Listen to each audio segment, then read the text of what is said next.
Deus faz perfeitamente todas as coisas. Nós vamos assistir um vídeo agora, e eu quero te convidar a prestar bastante atenção. Esse texto de Deuteronômio, ele fala sobre a conquista da terra. Vocês perceberam? Conquista de território. E o vídeo que você vai assistir agora é a profecia encarnada no nosso ministério, no Projeto Vida. É a profecia onde nós vamos viver uma conquista de um novo território. A nossa terra. A nossa terra é um projeto de Volta Redonda para que a gente possa conquistar um lugar maior lá. Você que vai comigo em novembro, no dia 15 de novembro a gente vai ter o Projeto Vida Day, que é a nossa reunião de família. Quando você for lá, você vai ver que o lugar que a gente vai estar, ou que hoje está lá, é pequeno. É pequeno para 3.000 pessoas. E hoje Deus está nos proporcionando, para a nossa igreja lá em Volta Redonda, um lugar onde vai ser 6 vezes maior do que o atual. Olha, lá é grande. Imagina algo 6 vezes maior, Moisés. Então eu queria que você olhasse isso, porque um dia foi a gente aqui nesse lugar. Hoje são eles. Amanhã pode voltar a ser a gente de novo. Eu escuto um amém para isso? Amém. Amanhã pode ser a gente de novo, conquistando um lugar maior, ampliando, para que Deus possa alcançar a sua família, para que Deus possa alcançar o seu parente, para que Deus possa alcançar, glória a Deus. Entramos em dezembro. Ouve tu nos céus, lugar da tua habitação, perdoa, age e dá a cada um segundo todos os seus caminhos, já que lhe conheces o coração, porque tu, só tu, és conhecedor do coração. Amém? Vamos ficar com o vídeo do nosso apóstolo Joel, o vídeo da nossa terra, e após ele, nós teremos aí outra ministração para glorificar o nome do Senhor.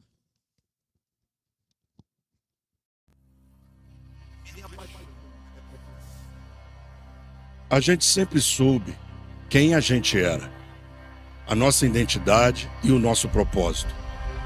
A busca por alcançar vidas deu origem ao Projeto Vida, mas nós ainda tínhamos uma pergunta: onde? Nós começamos a busca pela nossa terra em dezembro de 2023.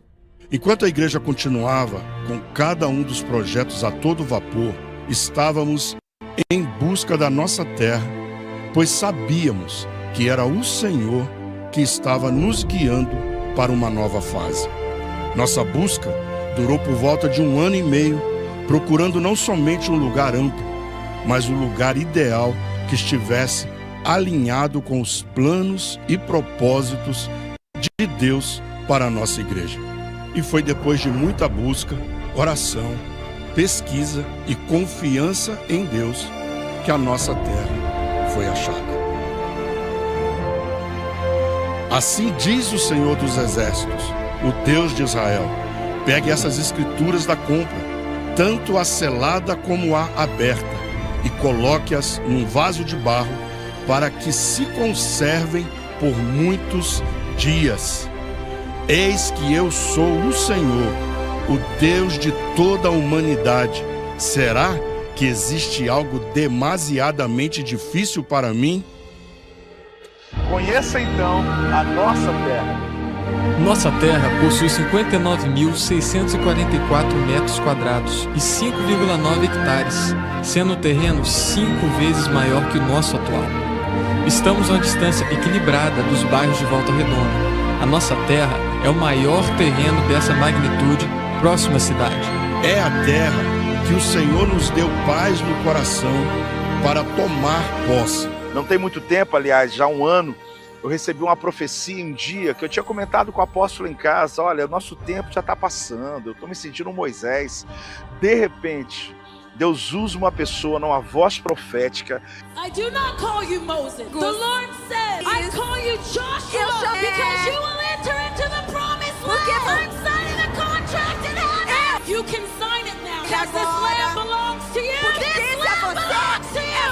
Daquele dia em diante, eu percebi que Deus estava nos levando para uma travessia. Aí um dia eu estou no culto e Deus falou comigo, chegou a hora de vocês irem para o novo local. Quando eu comecei a procurar por meses e meses e meses, tentando entender onde seria, mas o meu coração desejava um lugar, mas não via ali Deus trazendo paz sobre aquele lugar. Um dia eu recebo de tanta gente orando, me chega no Instagram, de alguém que eu nunca vi mais, não conheço. Ele só dizia, pastor, Deus mandou dizer para você que vocês vão ficar no lugar alto, vocês vão ter uma vista completamente privilegiada. E eu pensava, não tem nenhum dos lugares que eu visitei que tem essa característica. Aliás, o que eu mais desejava, não tinha. Um belo dia, eu chego aqui nesse lugar. Quando eu comecei a andar exatamente onde eu estou aqui, eu comecei a avistar a cidade, eu comecei a perceber esse ambiente. Aí não tem jeito, não foi só uma sensação, mas uma lembrança da profecia, uma lembrança daquilo que Deus havia falado comigo. E ali eu não sei como te explicar. Eu pisei e falei, meu Deus, tomara que seja aqui. Porque eu percebo que vai ser um ambiente, pela localização, por tudo que estamos buscando, vivenciando, que muitas pessoas serão tocadas pelo poder de Deus nesse lugar. Então, por isso, entendi, e eu espero que você também compreenda isso. É o nosso lugar, é a nossa terra. O Senhor está nos dando essa terra por herança. Imagine-se entrando no novo estacionamento do Projeto Vida. Se veja entrando no novo tempo com a sua família. Pense em como será subir o novo monte do Projeto Vida. Pense no impacto que iremos trazer na cidade de Volta Redonda e toda essa região. E você é parte essencial desse projeto. A nossa terra será onde você irá pisar, onde os seus filhos irão frequentar e toda a sua família irá pertencer. Vamos juntos garantir que as próximas gerações não precisarão se preocupar com onde por um bom tempo. Apenas imagine quantas vidas serão alcançadas através da sua entrega, da sua semente e da sua fé. Essa é a nossa terra.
Glória a Deus.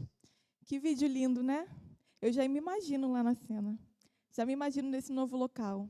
E nós temos que criar expectativa, porque lá é a nossa casa-mãe. E se está começando lá, vai irradiar. E que nós recebemos isso aqui.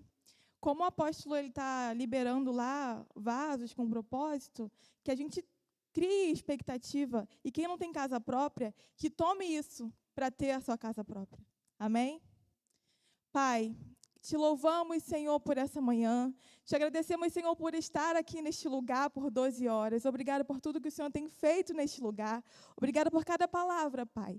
Agora eu te peço que o Senhor venha falar através de mim, que diminua eu, mas que cresça a tua glória, porque tudo é para a honra e para a glória do seu santo nome. Amém. Shalom. Eu sou Tayane, eu sou diaconisa aqui nessa casa, para a glória do Senhor. Estou aqui há 12 anos, desde 2013.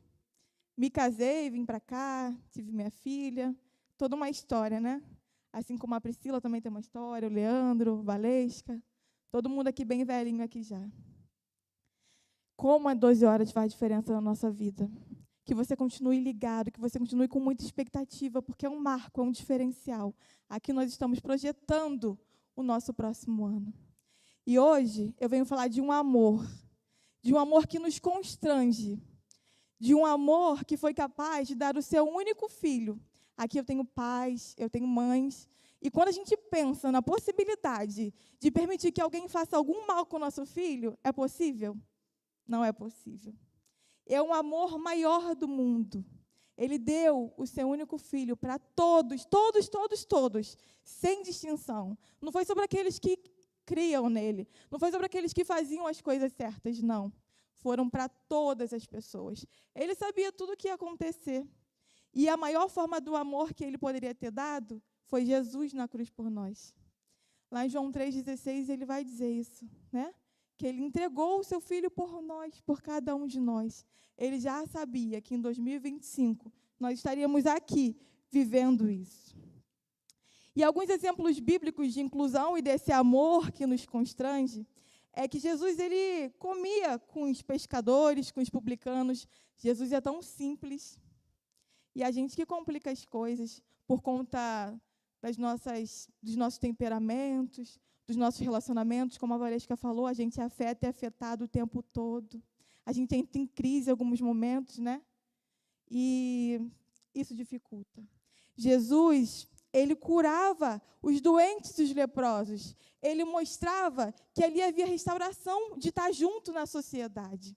Ele, a todo momento, mostrava para a gente, deixou aqui o manual, a Bíblia para a gente, que não precisa a gente se afastar de ninguém, fazer distinção de ninguém. Ele curava e restaurava a saúde física e social dessas pessoas. Ele estava ali com os marginalizados, com quem não se achegava. As mulheres não tinham voz, as mulheres não poderiam estar na presença quando tinham outros homens. E Jesus ele valorizava as mulheres naquela época, né? Então, que nós venhamos hoje aprender a acolher com esse amor, que esse amor que constrange, que esse amor que é o maior amor do mundo, que ele mostra a cada dia por nós, a cada dia com cuidado dele, com a graça. Quando a gente acorda, é o Senhor falando, vamos, meu filho, mais um dia para você viver. O nosso hoje é o presente, é o nosso maior presente que ele pode nos dar. E a cada dia ele mostra esse amor, esse cuidado por nós. E ele, quando ele acolhia esses marginalizados, né, que estavam às margens, que não podia estar como a gente está aqui, ele demonstrava um novo padrão de relacionamento, baseado na compaixão, na justiça e na inclusão. E hoje, falando desse amor, eu venho com a missão que meu pastor me deu, de falar de uma igreja acolhedora. Vivemos um tempo novo, de muitos transtornos. Antes, a gente conseguia identificar quem era síndrome de Down, porque tem alguma característica física, né? Antes, a gente consegue identificar quem tem um problema, quem tem alguma dificuldade visual, quem tem alguma dificuldade motora para andar, mas o autismo a gente não consegue. O TDAH a gente não consegue. E hoje eu venho falar que esse amor ele está acima de tudo. E a gente precisa entender um pouquinho, e aí a gente vai passear um pouquinho aí pela ciência e pela Bíblia, para a gente ter esse amor e ter esse lugar aqui acolhedor na igreja. Afinal, a igreja é um hospital, né? São tantas camadas, tantas pessoas chegam aqui com tanta dor e a gente nem sabe. A gente nem sabe o que aquela pessoa está passando, não é? E aí, aqui a gente é o hospital, a gente tem que estar pronto, a gente tem que ser esse corpo técnico para receber essas pessoas. Amém? E aí, hoje nós vamos falar disso. Como ser uma igreja inclusiva à luz da Bíblia e da ciência? E o que é inclusão? Às vezes, por falta de conhecimento, a gente acaba excluindo, porque a gente não sabe o que fazer. Hoje, eu sou psicóloga infantil, trabalho numa clínica de reabilitação. Não fui eu que escolhi. Não fui eu que escolhi estar lá. E foi o Senhor. Eu fui convidada para uma entrevista numa clínica.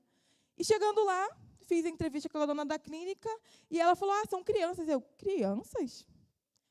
Crianças, é uma clínica de reabilitação. E eu achando que eram adultos. Aí eu, amém, tá bom. Aí ela falou assim, você tem formação nessa área? Não, mas eu posso fazer. E fui me especializar. É desafiador, não é fácil. Mas é tão bom você ver aquela criança que chega com 3 anos, que não fala, que só te morde. E aquela mãe que chega chorando, sofrendo por tantas coisas que ela passa desde o diagnóstico, e ela consegue ver a evolução do filho dela, e essa criança falar, e essa criança conseguir sentar, e essa criança conseguir te chamar pelo nome, gente, isso é muito emocionante, muito. A criança que antes só gritava, só te batia, só te mordia, já foi mordida muitas e muitas vezes. Eu tenho casos de criança que mordia todas as terapeutas, todas, inclusive eu. E hoje, quando ele está com raiva, ele consegue falar. E a primeira vez que ele falou a seguinte frase, tia Tayane, me ajuda, eu quase chorei. Porque ele não falava. E quando tem essa dificuldade na fala, como é que ele vai expressar a raiva dele? É mordendo. É tendo comportamentos que a gente não entende por quê, mas ele não consegue se expressar. Ele não consegue falar. E quando ele fala essa simples frase, que para muita gente é simples, mas só quem está vivendo é que sabe, né? Inclusão é garantir a participação de todos no reino de Deus. É garantir. É respeitar e valorizar as diferenças. Remover barreiras que impedem o acesso. Garantir o pertencimento, não apenas presença. Dá um celularzinho ali para ele ficar quietinho.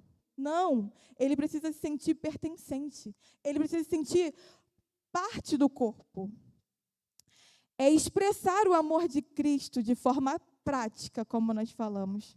Esse amor que constrange, esse amor que não há acepção.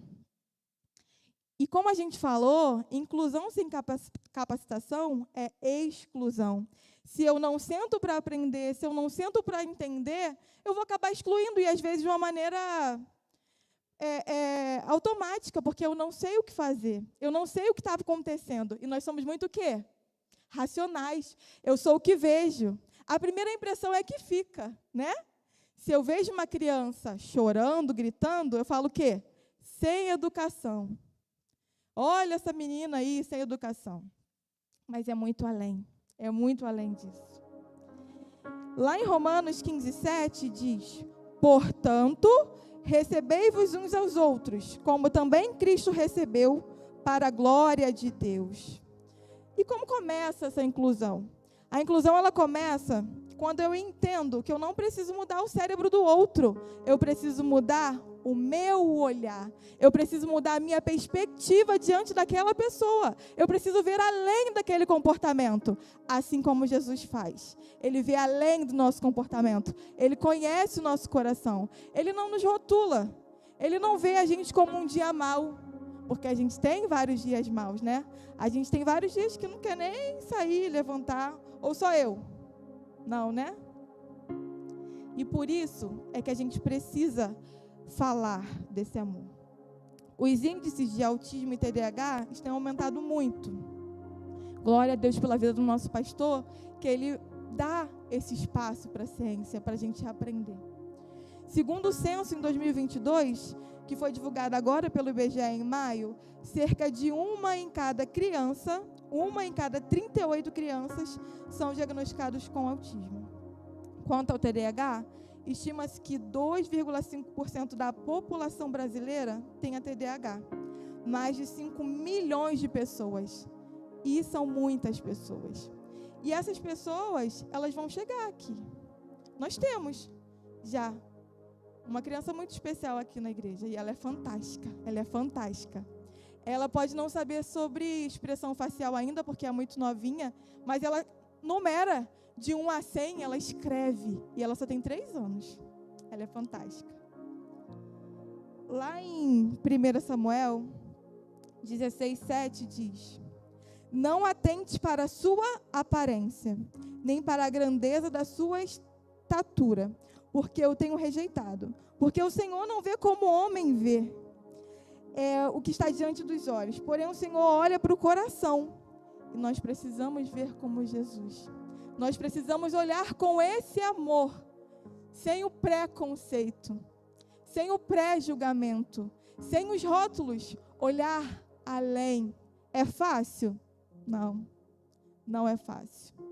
Não é fácil, é por isso que a gente precisa pedir esse amor, pedir essa mansidão, pedir esse olhar, pedir todos os dias ao Espírito Santo, me faça ver como o Senhor vê, me faça escutar como o Senhor escuta, me faça olhar como o Senhor olha, me faça perceber as coisas como o Senhor percebe, porque vai muito além de nós. Nós somos seres humanos, nós somos formados a vida toda, com muitos padrões, a gente aprende coisas e a gente vem com preconceito de tudo. A gente já acha que aqui é uma parede cinza e fim, é uma parede cinza.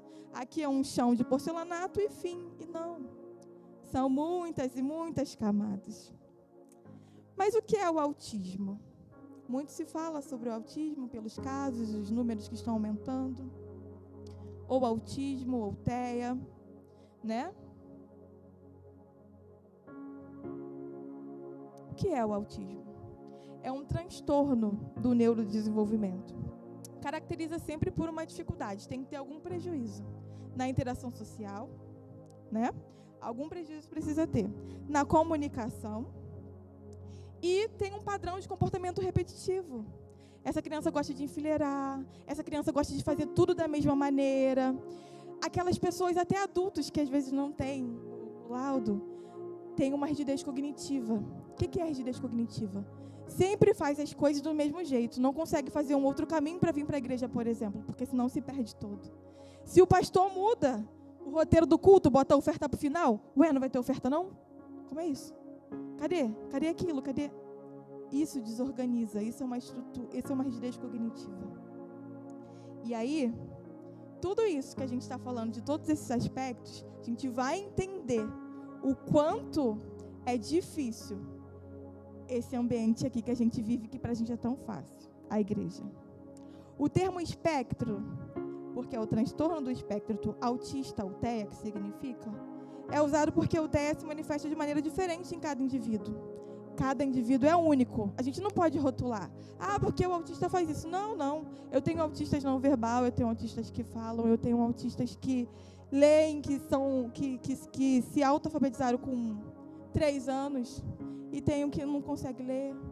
Cada pessoa é única. E vai depender muito também dos estímulos. Por quê? O nosso cérebro, ele é feito de sinapses. São conexões que os nossos neurônios fazem. E acontecem as podas neurais. O que são podas neurais? O que a gente não trabalha, ele entende que não é necessário, ele joga fora.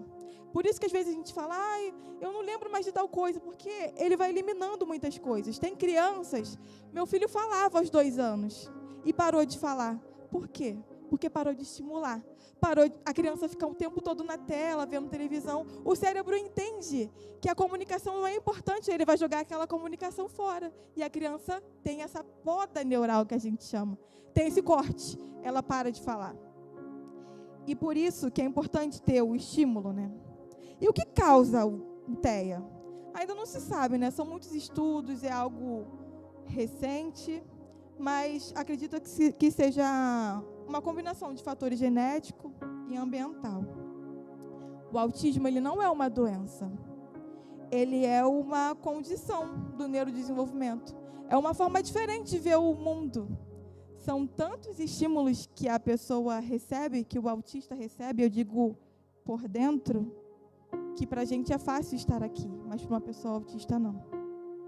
O autismo é uma forma diferente de perceber o mundo, de andar, de caminhar, de entrar num ambiente novo.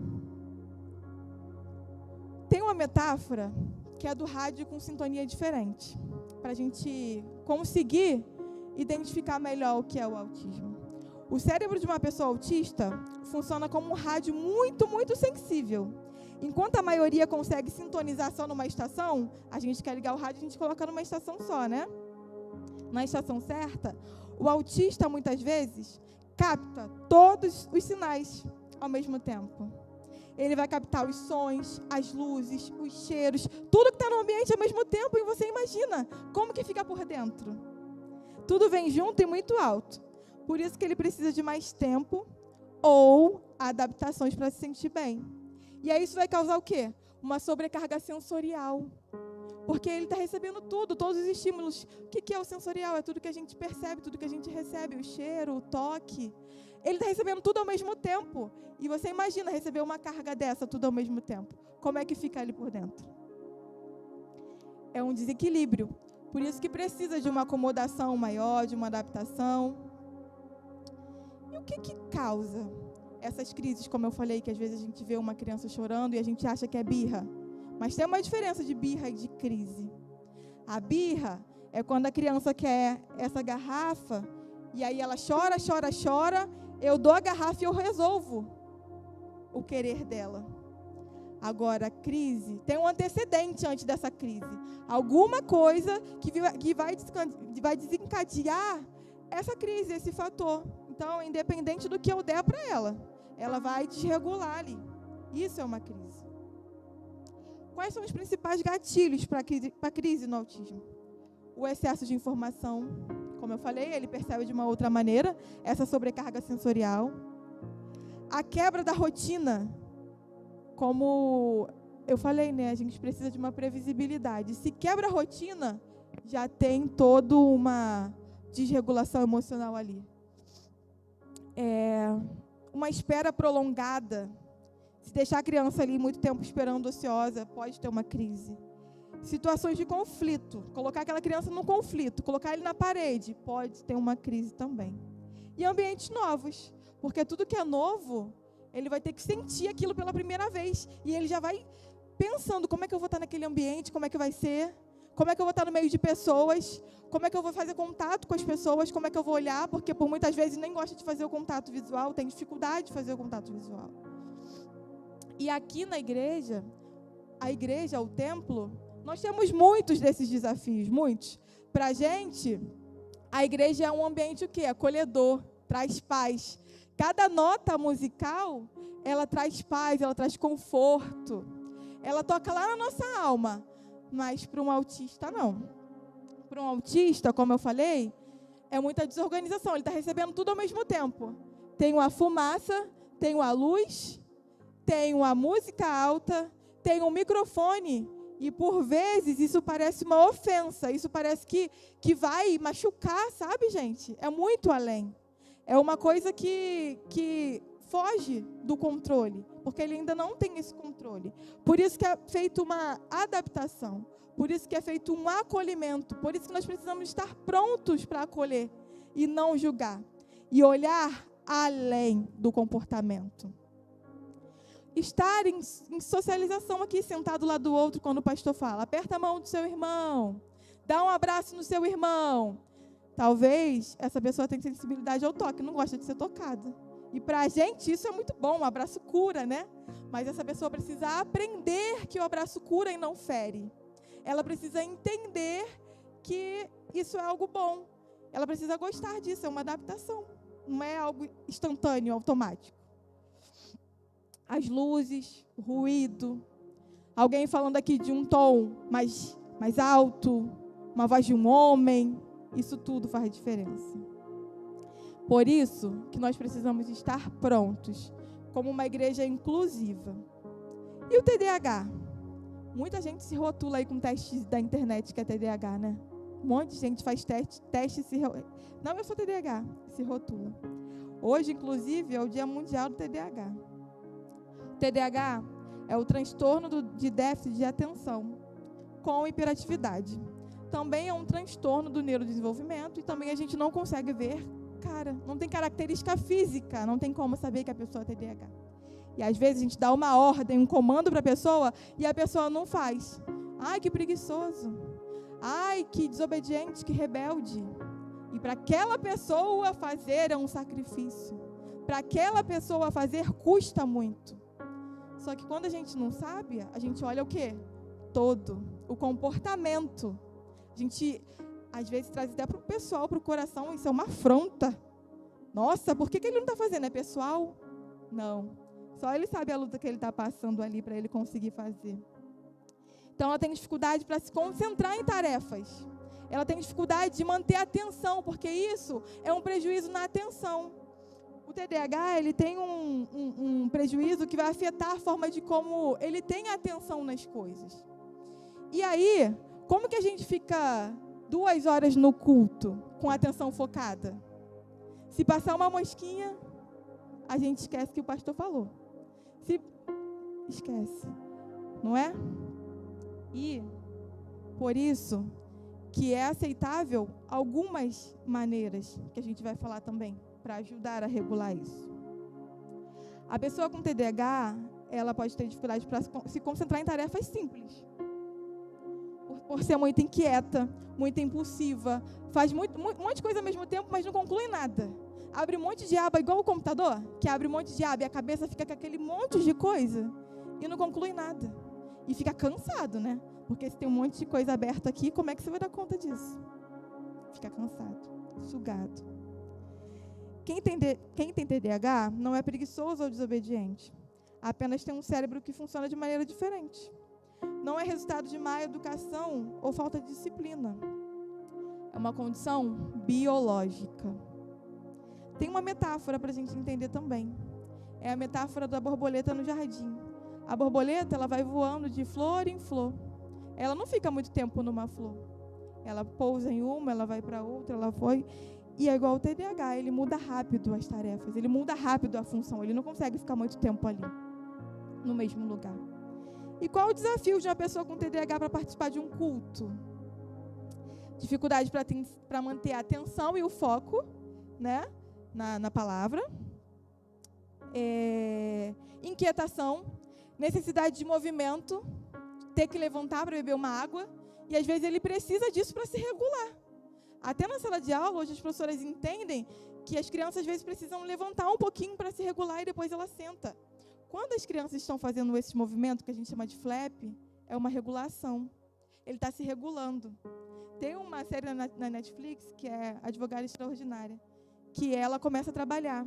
Quando ela entra num trabalho, ela faz umas coisinhas com a mão, porque ela está se regulando, porque é um ambiente novo. Como é que ela vai entrar ali naquele ambiente novo? E ela tem uma maneira dela se regular. Então, essas estereotipias que a gente vê, é uma regulação que precisa, porque o corpo está com uma sobrecarga imensa e precisa sair. Precisa sair de alguma maneira. E essa é uma regulação. E aí, voltando, o desafio do TDAH no culto. Facilidade para se distrair com sons e imagens. E ele também vai se sentir julgado, constrangido, porque se ele precisar ir lá fora para se regular, alguém pode falar, ei, não para quieto. Ei, menino, volta. Né? Mas tudo, gente, é uma adaptação, um aprendizado. Tudo é uma adaptação e aprendizado. A gente consegue mudar os comportamentos, porque aqui a gente precisa ter uma ordem também. A gente precisa ter decência. Eu não estou dizendo que a gente pode deixar agir como, não. Mas eu estou dizendo para a gente entender além do comportamento. Se a gente vê algo, a gente oferecer ajuda, a gente acolher.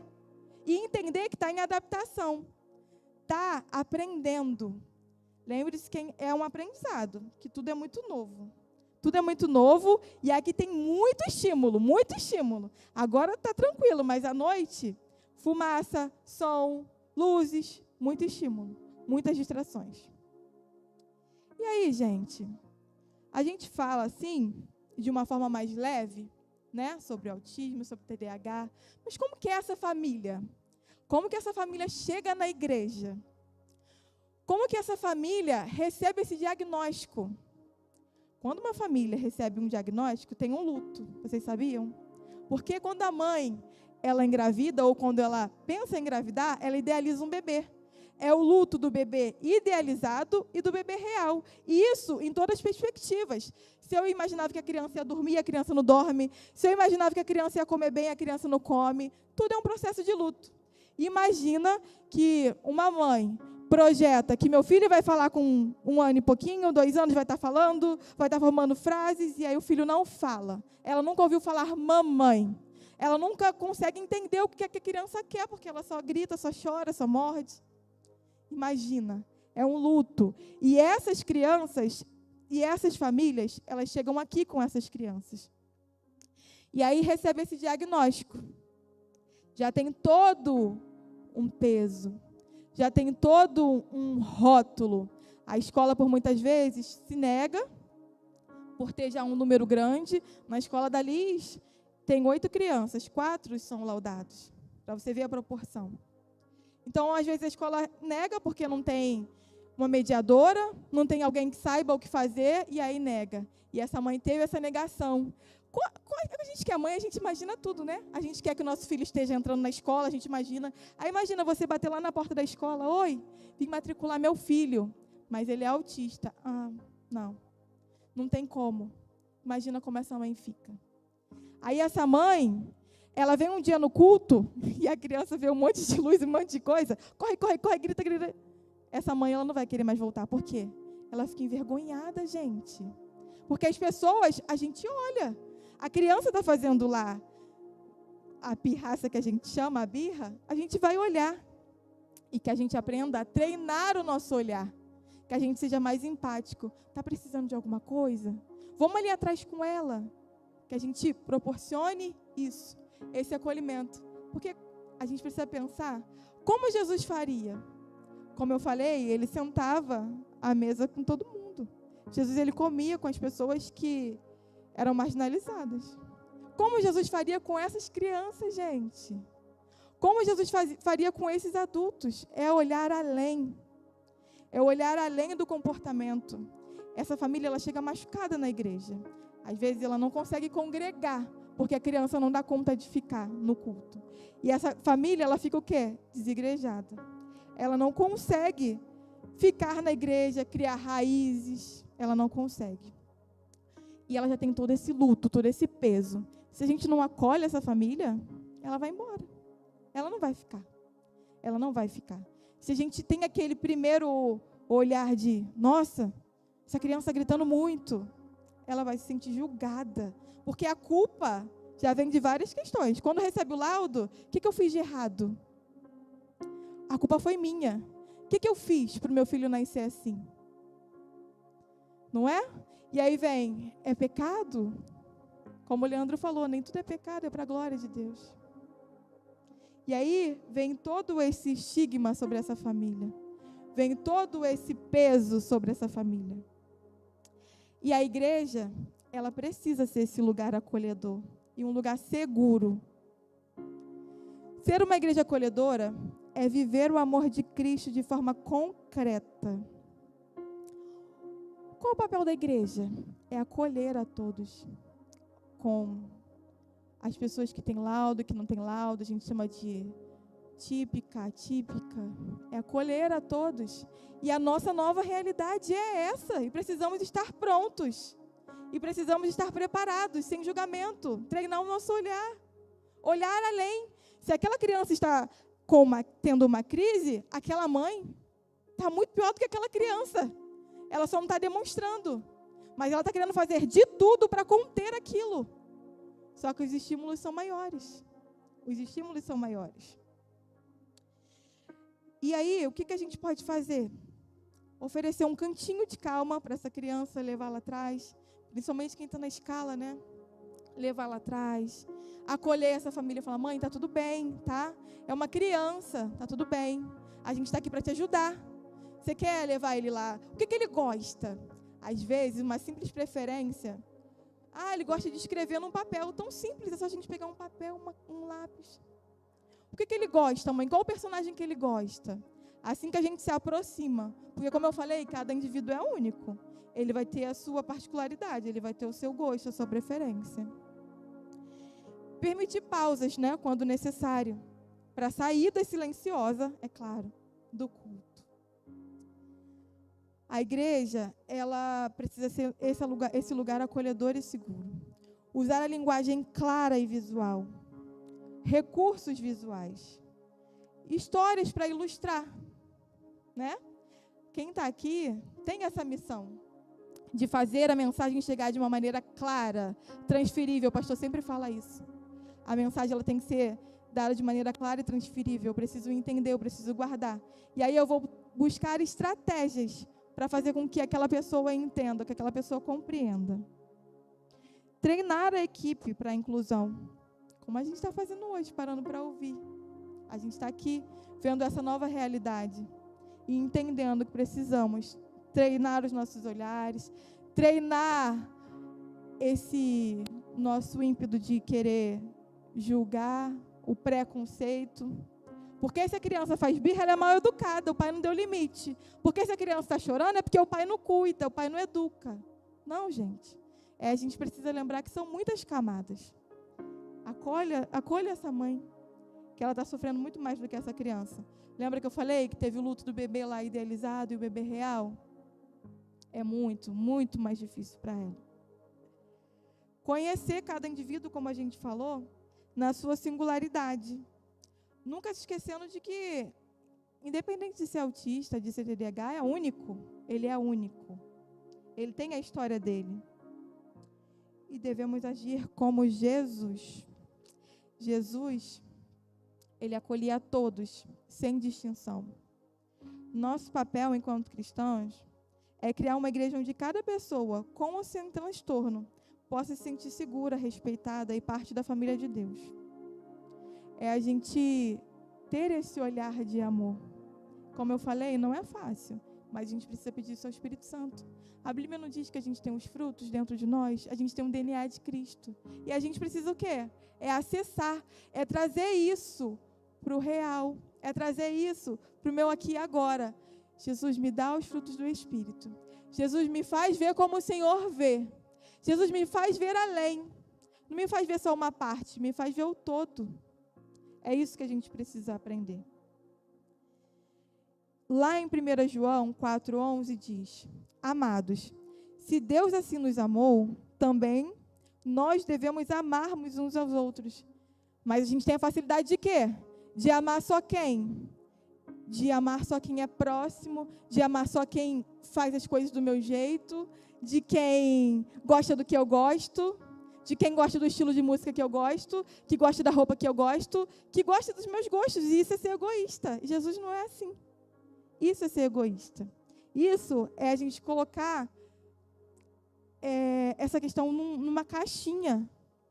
E aí a gente deixa de lado e deixa o nosso eu gritar, sabe? 1 Pedro 4,9. Sede mutuamente hospitaleiros, sem murmuração.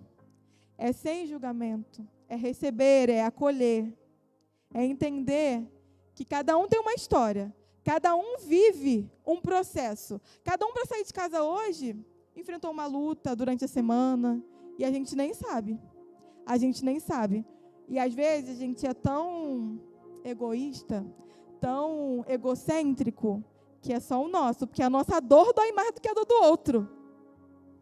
Porque a nossa luta é maior do que a do outro. E quando a gente vê no Instagram, então, todo mundo bem, viajando, feliz, né? A nossa dor sempre vai ser maior do que a do outro. A gente não sabe a luta que o outro está enfrentando. A gente não sabe a dor que o outro está enfrentando. Hebreus 13:2. Não vos esqueçais da hospitalidade, porque por ela alguns, sem saberem, hospedarão anjos. Mateus 25:40. E respondendo o rei: em verdade vos digo, que sempre que eu fizeste a um destes pequeninos irmãos, está fazendo para mim também. Quando a gente se disponibiliza a amar, que a Bíblia diz que a gente tem que amar o próximo como a gente mesmo. Isso é fácil? Como eu falei, a gente ama por padrões. Eu amo a Priscila porque ela é minha amiga, porque ela gosta do que eu gosto, porque a gente conversa. Mas é difícil a gente amar quem não gosta das mesmas coisas que a gente. Ou que às vezes vem cheio de preconceito sobre a gente, cheio de barreira. É difícil. Mas a Bíblia nos diz isso, que a gente precisa amar. É um amor que constrange e é um amor que parece que está muito longe de nós. Por isso que a gente precisa treinar. Que a gente aprenda a trazer essa responsabilidade para a gente hoje. A partir de hoje, a gente ouviu, a gente conversou aqui sobre esses temas importantes de acolhimento. Que a gente traga essa responsabilidade para a gente. Que nós sejamos um facilitador. Porque, às vezes, a pessoa chega aqui na igreja e fala assim para Deus em casa: Hoje é minha última chance. Se acontecer alguma coisa, eu nunca mais volto lá. E aí, aquela criança faz aquela pirraça aos nossos olhos, gente. Aquela mulher, aquela família nunca mais vai voltar na igreja. Eu não quero ser responsável por isso. Eu não quero ter essa responsabilidade de tirar alguém do reino. O Senhor nos deu pessoas para cuidar. A nossa igreja tem um lema. A nossa paixão é por quê? Por vidas. Ah, é só vidas que faz o que eu quero? Não, gente, não é. Não é. São vidas que vão ser transformadas, que estão aprendendo. São vidas que vêm com essas novas, com essa diversidade que a gente está aprendendo também todos os dias. Todos os dias aprendendo a lidar. E é isso que a gente precisa. Amar sem olhar o comportamento. Amar sem esperar algo em troca. Porque o amor, ele não é barganha. Imagina, se Deus pensasse, vou dar meu filho para morrer por eles? Se um monte vai me negar, estamos em 2025, e um monte de gente nega Jesus. E ele já sabia disso, gente. E por que que a gente só quer amar quem a gente quer? Por quê? Acolha essa família, tenha empatia. Ajude essa família que já chega toda machucada, toda rotulada, sem perspectiva nenhuma. Eu não vou porque meu filho não vai ficar quieto. Eu não vou porque meu filho não vai me deixar. E eu falo com as meninas, a gente dá conta. É orar, é respirar, a gente dá conta. Às vezes ele pode não ficar lá de primeira, porque, como eu falei, precisa de uma adaptação. Quando chega no Kids, as outras crianças começam a gritar, são muitos estímulos, talvez ele não dê conta disso. Mas é a transformação, é a cada dia, é um dia de cada vez. O que a gente precisa não é nem saber de ciência, saber não. É ter um coração acolhedor, é ter o amor de Jesus em nós. É ter esse amor que constrange, que é difícil da gente colocar em prática, sem querer alguma coisa em troca. É ter esse amor que não precisa de nada, sabe? É ter esse amor que é maior do mundo. Ajude essa família a criar raízes. Como eu falei, às vezes ela chega aqui e fala, hoje é minha última chance. E aí quando você acolhe e fala, tá tudo bem, mãe, tá tudo bem. E por dentro você está, meu Deus, o que eu vou fazer? Não está tudo bem. Mas por fora você vai falar, tá tudo bem. É uma criança, vamos lá atrás. O que ela gosta? Vamos ver alguma coisa, vamos num cantinho. É tudo bem, é porque tem muito estímulo aqui. É assim que a gente fala. Tem muito estímulo aqui, tá tudo bem, mãe. É uma criança, ela vai conseguir. Vai dar certo. Não desista. Vem de novo, vem quarta, vem domingo. As meninas vão ficar com eles. Porque lá em cima a gente não fica com as crianças para passar tempo, Anderson. A gente ensina a palavra. Ontem a gente teve EBF aqui, e como me alegrava nas brincadeiras de perguntas sobre a Bíblia, e ele sabendo. E eu ficava toda feliz. Eu, ai, meu Deus, que orgulho. Já estava ficando sem voz. Eu falei, eu tenho que ministrar amanhã. Porque eu me alegro muito de ver essas crianças dando frutos. Eu me alegro muito de ver mudanças de comportamento, de seriedade no reino. E eu creio que as nossas crianças, elas chegarão a lugares que a gente nunca chegou. Essas crianças, elas têm uma inteligência, elas têm uma facilidade de questionar tudo, né, pastor? É tudo muito, são muito curiosos, muito questionadores. E a criança é assim, a criança é espontânea. A gente também já foi assim um dia. Só que a gente cresce, a gente vai se enquadrando em alguns padrões e às vezes a gente esquece, né? Como é ser criança. E Jesus, ele falava que tinha que deixar as crianças chegar até ele. E essa é a nossa missão. É formar Daniéis. E não é formar só crianças sem laudos, não. Se aquela criança não consegue entender de uma maneira, a gente já traz de uma maneira lúdica, claro, mas se ela não consegue entender daquela maneira, a gente vai fazer 3 vezes, 4 vezes mais para que ela possa entender, para que ela possa se sentir pertencente no reino, e não estar só ali no cantinho para amanhã assistir o culto, porque isso não é inclusão. Isso não é inclusão. Inclusão é ela fazer parte do reino. Inclusão é ela crescer e estar aqui ministrando a palavra. Ontem eu falei para eles, a gente estava com o microfone que tem uma caixa, e aí eu falava para eles, vamos lá, um louvor, uma palavra. E aí eles falando, cantando no microfone. Eu falei, é isso, você tem que perder o medo de microfone como a gente tem. Eu tenho 34 anos e tenho medo de microfone. E eu quero que eles cresçam sem essa barreira. Eu quero que eles cresçam sem o medo de falar de Jesus, porque é tão bom falar de Jesus, né? E eu quero que eles cresçam assim, livres, sem essas barreiras, sem esses medos que a gente tem, esses traumas que a gente tem, que eu não quero falar em público, não. E ontem eles extravasaram, e eles cantaram. Eu quero falar de ti, eu quero falar. Fala, eu quero... E lembrava de um louvor e cantava. É isso que a gente está forjando. É isso que a gente está preparando, é uma base. É uma base que a nossa equipe... Gente, glória a Deus, a gente hoje tem uma equipe, vocês não têm noção. Psicopedagoga, professoras. Olha, se vocês têm dúvidas que o Kids hoje funciona, eu digo para vocês. Hoje a nossa igreja está muito bem estruturada com o Kids. O Kids funciona. O Kids funciona de verdade. E tudo que nós queremos é que os nossos filhos eles cresçam ouvindo a palavra. Como eu falei, não é só para crianças que conseguem entender de uma maneira mais fácil, que percebem o mundo de uma maneira mais fácil ou de um outro jeito. São para todas, todas, todas, todas. E aí, hoje, eu quero trazer esse despertamento. Que a gente seja essa pessoa acolhedora, que a gente transborde esse amor de Jesus.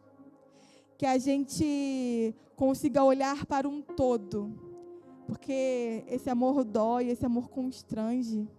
E como eu falei para vocês, como é lindo ver a evolução. E a gente só tem a dimensão quando é muito perto da gente, quando é muito próximo. Porque quando está longe, é o filho da fulana, mas quando é próximo, é muito mais doloroso, é muito mais... sentir na pele, e você vê a transformação, é divina. E Deus, Ele deu sabedoria aos cientistas, à ciência, para trazer isso. Para trazer, o autismo não tem cura, tá? Não tem cura para a ciência, não tem cura. Mas Deus, Ele proporciona aprendizados, Ele proporciona fases que essa criança pode crescer um adulto funcional. Tem adultos hoje que nem sabem que são autistas, porque conseguiram viver. Conseguiram viver e aprender, se adaptaram. E aí, que a gente tenha o coração aberto nessa manhã. Eu convido a você a fechar os seus olhos. E você orar pela sua criança, se você não tem uma criança, mas que você ore pelas crianças do Brasil. Porque hoje, nós estamos vivendo tempos difíceis. Sexta-feira um paciente chegou para mim e falou assim, tia, já viu o desafio da baleia azul? Aí eu, já ouvi falar. O menino queria se jogar por conta da baleia azul. É um jogo que tem aqui, que tem desafios, e a cada desafio é um desafio pior do que o outro. Adesivos, pais, olhem tudo. Capivara está na moda, né? Adesivo da capivara, comprei para Liz. Quando eu fui ver, a capivara está com uma faca no pescoço, a capivara está enforcando, a capivara está chorando. Gente, querendo incutir isso nas nossas crianças como algo normal. Não está sabendo lidar com a sua dor? Pode se matar. É isso que aquela imagem está dizendo. É isso. E às vezes, a gente fica preso aqui, ó. E a criança está lá do nosso lado, vendo coisas que a gente nem sabe. Está quietinho no celular dentro de casa, deixa ele. E a gente nem sabe o mundo que ele está acessando. A gente nem sabe. Antes a preocupação era, fulana, minha avó falava assim para mim, vai andar de bicicleta, mas só pode não quebrar mole no outro. Era assim a preocupação. Agora é muito, muito, muito mais intenso. Porque a gente não sabe com quem essas crianças estão falando. A gente não sabe o que elas estão acessando. E tudo chega muito rápido. Desenho, como a Valesca disse. Desenho diz que é normal mulher casar com mulher. Desenho diz que é normal homem casar com homem. E não, nós não podemos permitir que essas coisas entrem na nossa casa. E entrem de maneira sutil. Nós não podemos permitir isso. Nós temos o dever. Deus institui os pais para trilhar o caminho dos filhos. Não transfira a sua responsabilidade. não transfira a sua responsabilidade. Você é responsável por forjar o seu filho. Eu lembro que ano passado a minha palavra foi sobre formadores de Daniel, que a gente precisava incutir, porque aquele menino cresceu e nem por isso ele se deitou aos manjares. E as nossas crianças, elas vão crescer. Elas vão para a escola, elas vão para a faculdade, mas se a gente constrói uma base forte, assim como o Leandro falou da Aline Barros, elas vão crescer e vão continuar as mesmas. Mas isso depende de nós, como pais, estarem ali. Isso depende de nós estarmos ali todos os dias. Assim como Jó fazia com os filhos dele. É a gente fazer assim com os nossos filhos. A cada dia, oferecendo ao Senhor todos os dias. Eu convido agora as professoras dos Kids para estar aqui comigo, que nós vamos orar por nossas crianças, que nós sabemos os desafios que nós temos, assim como a baleia azul, assim como esse mundo sombrio de internet que entra na nossa casa sem a gente ver. Mas nós sabemos que nós temos um Deus que tudo pode, e que o Senhor venha guardar as nossas crianças. Vamos ficar de pé, vamos orar, levantar um clamor agora pelas nossas crianças, porque nós não aceitamos que as nossas crianças sejam moldadas pelo mundo. Nós não aceitamos que as nossas crianças elas sejam levadas por outros caminhos. Nós sabemos a verdade, nós conhecemos a verdade. E nós queremos que elas cresçam aqui, que elas fluam aqui, que elas criem raízes aqui, que dê frutos. E que a maior paixão delas seja, sabe por quê? Por vidas, por ganhar vidas, por falar do amor de Jesus. Essa é a nossa oração. Senhor, meu Deus e meu Pai, muito obrigada, Pai, pela sua palavra. Obrigada, Senhor, por nos despertar a cada dia, Senhor, para voltar, Jesus, a ouvir a tua voz. Obrigada, Jesus, por cada família aqui reunida, Senhor. Pai, eu apresento agora cada criança no seu altar. Senhor, eu destrono, Pai, no mundo espiritual, em nome de Jesus, Pai, toda potestade, tudo que se levanta contra as nossas crianças, toda ideologia de gênero, Pai, tudo que não provém de Ti, Pai. As nossas crianças são do Senhor, as nossas crianças são puras, as nossas crianças darão frutos. Senhor, em nome de Jesus, eu profetizo, Pai, que as nossas crianças alcançarão lugares que nós não alcançamos, que elas pisarão, Senhor, em terra que nunca pisamos. Senhor, em nome de Jesus, que ao abrir da boca dessas crianças flua, Pai, um rio de águas vivas, que haja cura, que haja transformação, que a cada criança, Pai, seja, Pai, um transformador na sua família, que vidas venham se render, Pai, diante dessas crianças. Nós profetizamos, Senhor, um novo tempo, que estabeleça um novo tempo sobre as nossas crianças, Pai. É o que nós te pedimos. Shalom, queridos, que Deus abençoe sua vida.